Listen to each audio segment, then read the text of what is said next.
High Representative, the floor is yours. Thank you.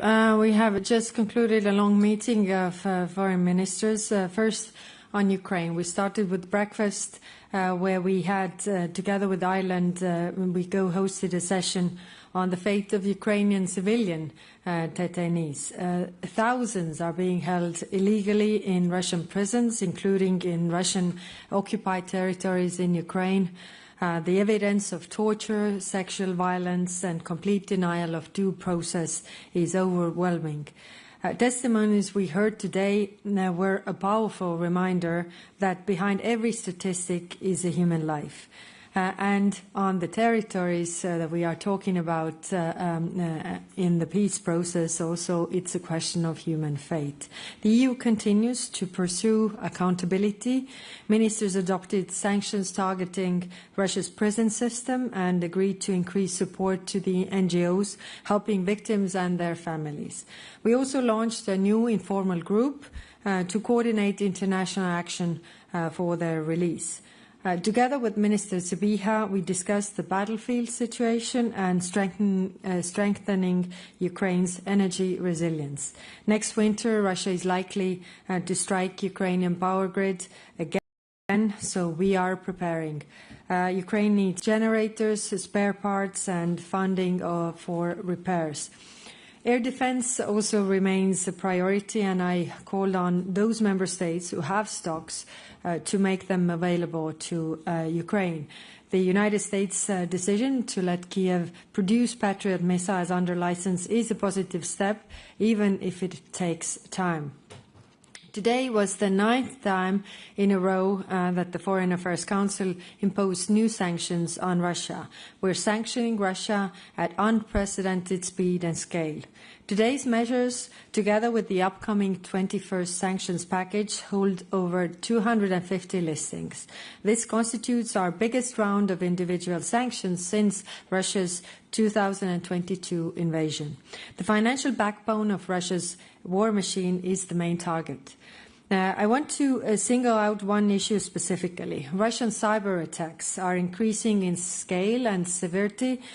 For the first time, the EU and the UK simultaneously sanctioned the broader ecosystem that enables these attacks, including criminals, hacktivists, and companies operating on Moscow's behest. This is the largest EU cyber sanctions package ever adopted. The EU will also summon a Russian representative to the European Union over Moscow's cyber campaign. Reducing Russia's capacity to wage war is one thing. Preventing it from being shrugged off as normal is another. The International Olympic Committee's decision to invite Russian athletes back to international competitions is blind to reality. Ministers strongly condemn such decision as it coincides with Russia killing record number of Ukrainian civilians. So it looks like International Olympic Committee is rewarding such attacks. The Commission is ending the funding to Venice Biennale. Culture and support must not become vehicles of whitewashing aggression. It's a long day. Ministers also reviewed the EU Black Sea strategy. Since launch last year, the EU has initiated 65 projects worth around 200 million euros across the region. The Black Sea Maritime Security Hub, led by Romania and Bulgaria together, will help enhance maritime situational awareness and protection of critical infrastructure. We also put forward ambitious connectivity agenda worth billions. Both Armenia and Moldova face external coercion. Last week, the EU announced a major economic support package for Armenia to help counter Russian pressure. Ministers today gave a go-ahead for our new EU mission to begin its work on the ground. EU experts will support the Armenian authorities in dealing with the cyber threats, disinformation, and countering illicit financial flows. Ministers also adopted an additional 120 million euro under the European Peace Facility for Moldova. This is the biggest support package to date and will strengthen the country's air defences. On the eastern Mediterranean, Cyprus raised Turkey's plan for a gas pipeline with the island. The EU expects Ankara to respect the sovereignty and sovereign rights of all EU member states. The wider Middle East is stuck in a dangerous cycle of attacks, counterattacks, and fragile ceasefire. Iran strikes on commercial shipping, violating international law and the Memorandum of Understanding. Before the war, the Strait of Hormuz was open to shipping without tolls. After the end of the war, the strait must be open to shipping without tolls. Ministers were clear that navigation must be unimpeded and Iran must never have a nuclear weapon. Our Gulf partners play a vital role in regional stability, and it was good to be joined by GCC representatives. Iran's attacks against Jordan, Qatar, United Arab Emirates, Bahrain are unacceptable and risk a total collapse of the peace deal or interim peace deal. EU seeks closer ties with the Gulf. Last night, EU and Bahrain launched negotiations of a new strategic partnership agreement with the GCC partners. We discussed the latest development and how we can protect the freedom of navigation both in the Gulf but also in the Red Sea. The Houthi threat persists and Operation Aspides continues to make an important contribution to protect international shipping. And this week, in coming days, I will also travel to the region to inspect the mission myself. In Gaza, the peace process has stalled. Yesterday, I had the discussions with the Palestinian Prime Minister Mustafa on the state of play.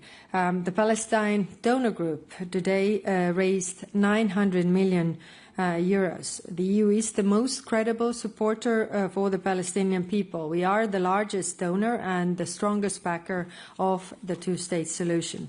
And this leads me to the West Bank. All the 27 member states agree that Israeli settlements are illegal under international law. Currently, the EU applies a so-called differentiation policy under which products from the settlements are identified. However, this policy has not done much to limit trade with settlements because implementation is inconsistent.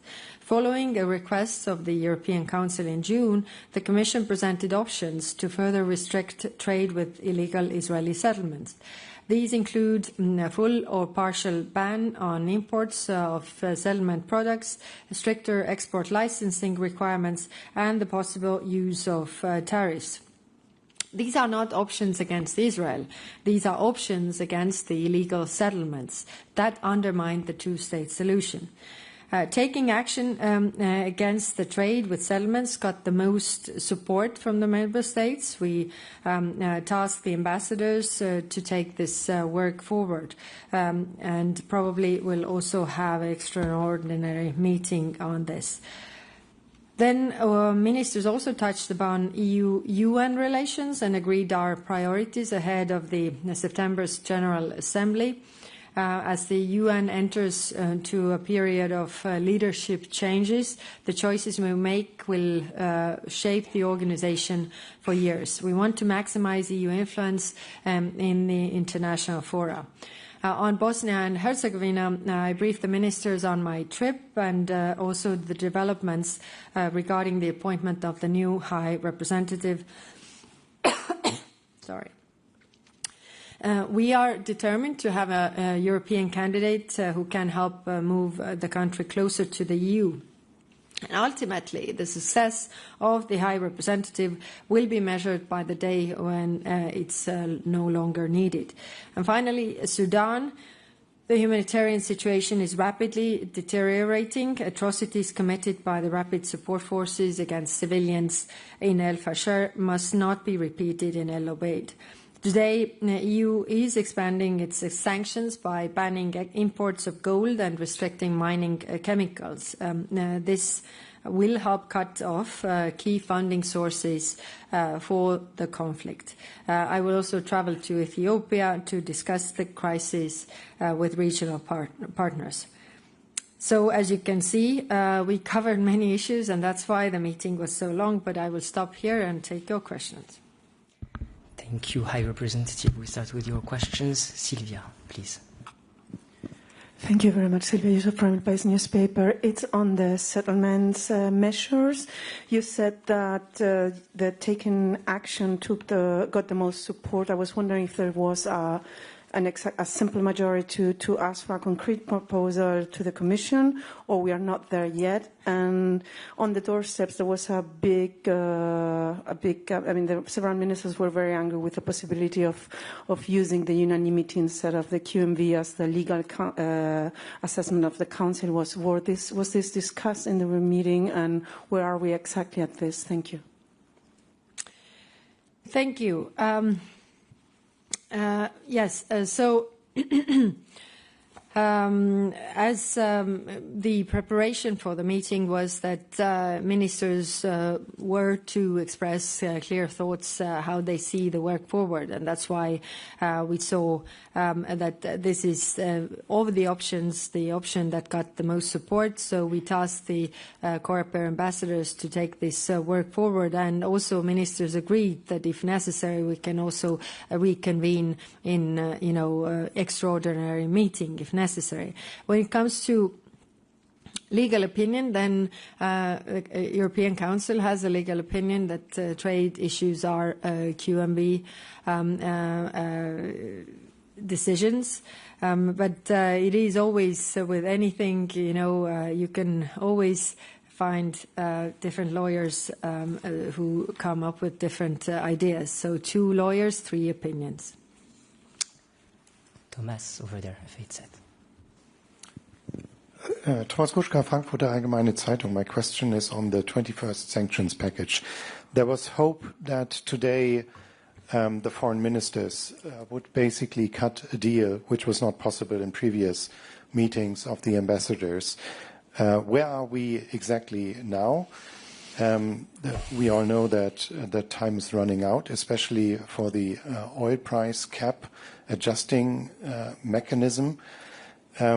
And in a more general sense, it seems that this time member states have dismantled the package initially proposed by the Commission for various reasons. Are you concerned about this? Is there a tendency that now basically every member state puts its economic interests ahead of the general interest?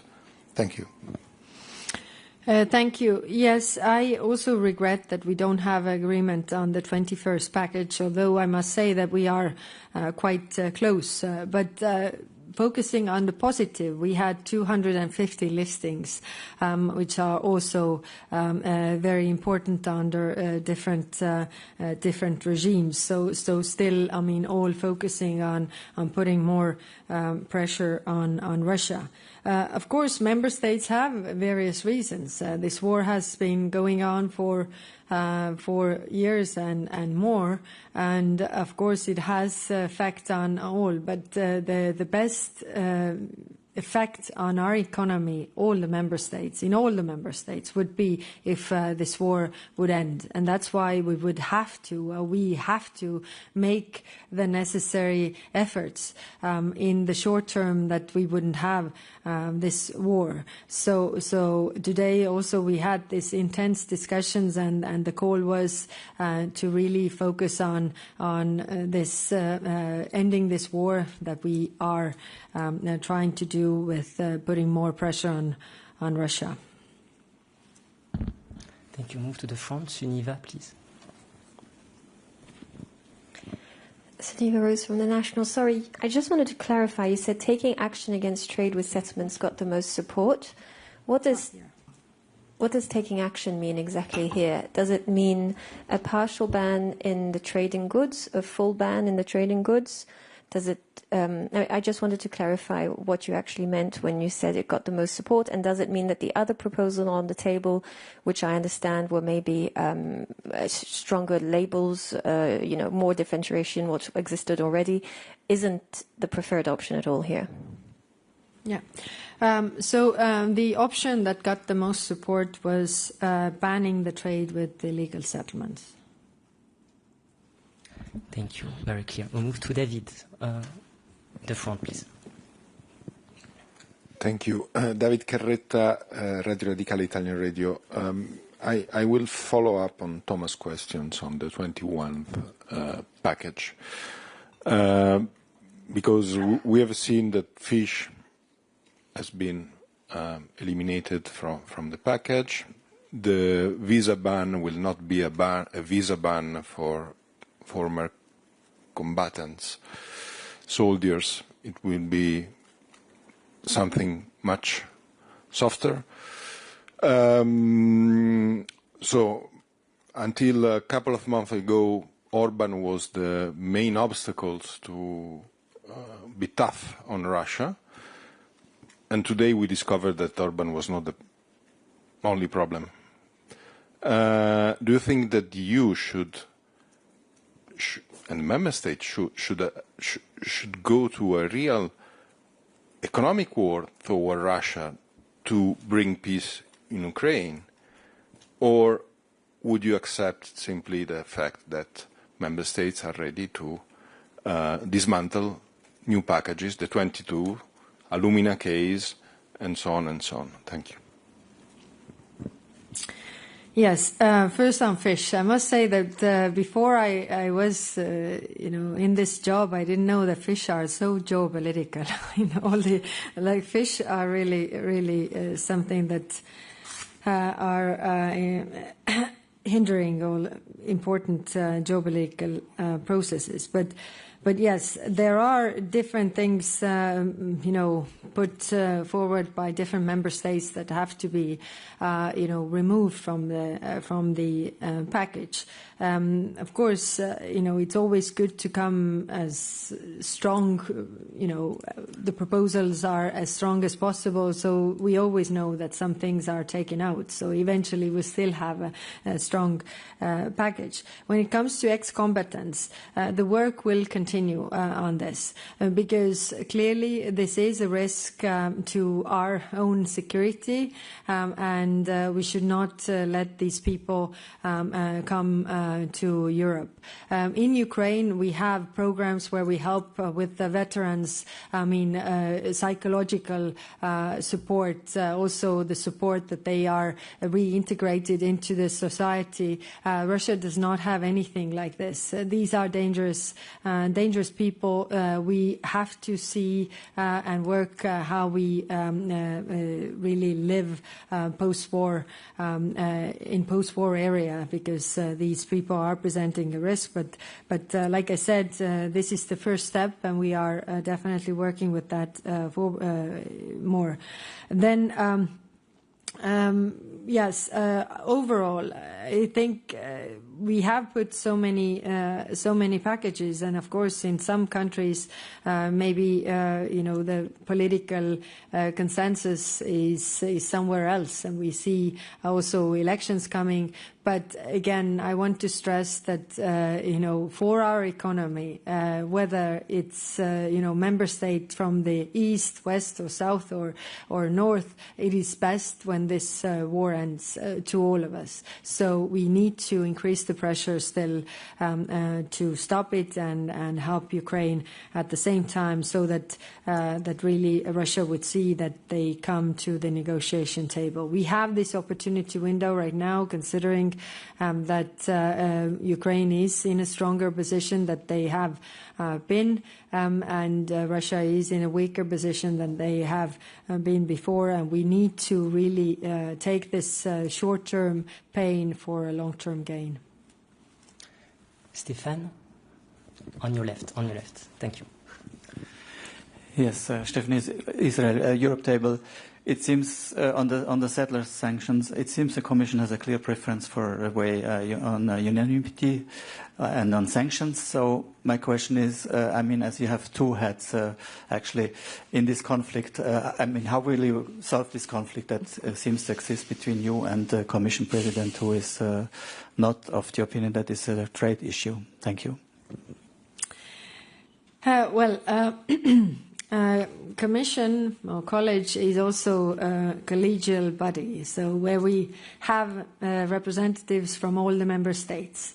And I think, sorry, I've been talking too much today, sorry. And so in the Commission, the Member States' views are equally reflected like we see them in the Council. So this is unfortunately where we are as Europe. We need to have a unified position, and so far we have not been able to have that unified position. There is a legal opinion that we can do this also with the qualified majority. I mean, the Council Legal Service has said that. If there is a will, then we can move forward. I think that's your answer. We'll try to move to another side of the room. We start with Chris here. Thanks very much. Hi there, Chris Powers, Kiev Independent. So it's to come back to the 21st sanctions package conversation. This morning, several ministers were saying that they aim to have it through by Wednesday at the latest. But now we're hearing that some issues are being taken out, maybe. So what I'm wondering is two things. First of all, how many of those issues, which issues are still in discussion for Wednesday? And given that Wednesday's mentioned because that's when the oil price cap is set to expire, what guarantees can you offer, if any, that this will not happen, that there will still be something in place? I can't offer you any guarantees. Wednesday we have again a meeting of our ambassadors, and the work is going on.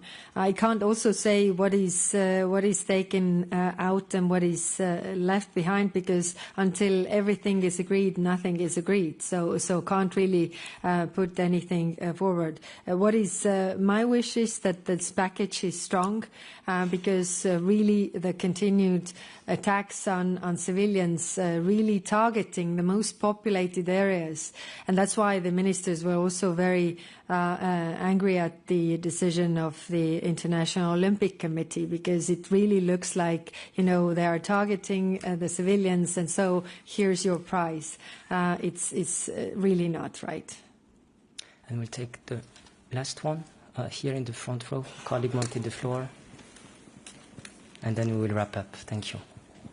Just also following up, Jerzy Suk, Bloomberg News, following up on oil price cap, given that if the decision is not reached by Wednesday, it's effectively dead, is there an option to take it out of sanctions package and approve it separately? Is there a progress on agreement specifically on oil price cap? Thank you. Yes. Again, I can't, single out any element of this sanctions package. Our aim is to have an agreement. If we don't have agreement, then we start to work on plan B. But right now, we work on plan A for Wednesday. On this note, have a lovely evening, and we will see you at the next opportunity. Thank you very much.